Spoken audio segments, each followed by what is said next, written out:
कुणबी मराठा हे खरे ओबीसी नाहीत, त्यामुळे त्यांच्यापासून सावध राहा। आगामी निवडणुकीत कुणबी मराठा उमेदवारांना मतदान करू नका, असं आवाहन वंचित बहुजन आघाडीचे सर्वेसर्वा प्रकाश आंबेडकरांनी केलं होतं। ओएसिस फर्टिलिटीच्या तज्ञांनी IVF उपचार पद्धतीद्वारे 1 लाखांहून अधिक जोडप्यांना मातृत्व प्राप्तीचा आनंद दिला आहे।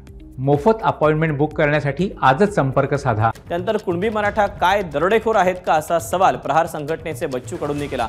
तर आता प्रकाश आंबेडकरांनी काय प्रत्युत्तर दिलं तेही पाहूया।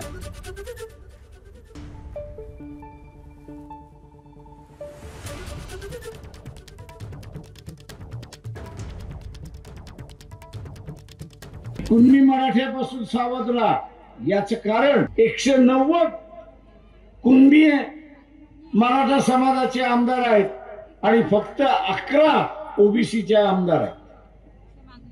कुणबी स्वतःला ओबीसी जरी म्हणत असला तरी सभागृहामध्ये तो म्हणतो मी मराठ्यांबरोबर। ओबीसीच्या आरक्षणाला धोका आहे का? 100% धोका आहे। 100% धोका आहे। इलेक्शनच्या अगोदर नाही, पण इलेक्शनच्या नंतर आहे। त्यांचा अभ्यास काय आहे, कशा पद्धतीने सावध राहा म्हणजे काय, सावध राहा म्हणजे ते काही लुटारू आहे का किंवा ते दरोडेखोर आहे का? जो गरीब असेल त्याला कशा प्रकारे सामावून घ्यावं ही विचारधारा बाबासाहेब आंबेडकरांनी चालवली आणि ती घटनेत पण आणली।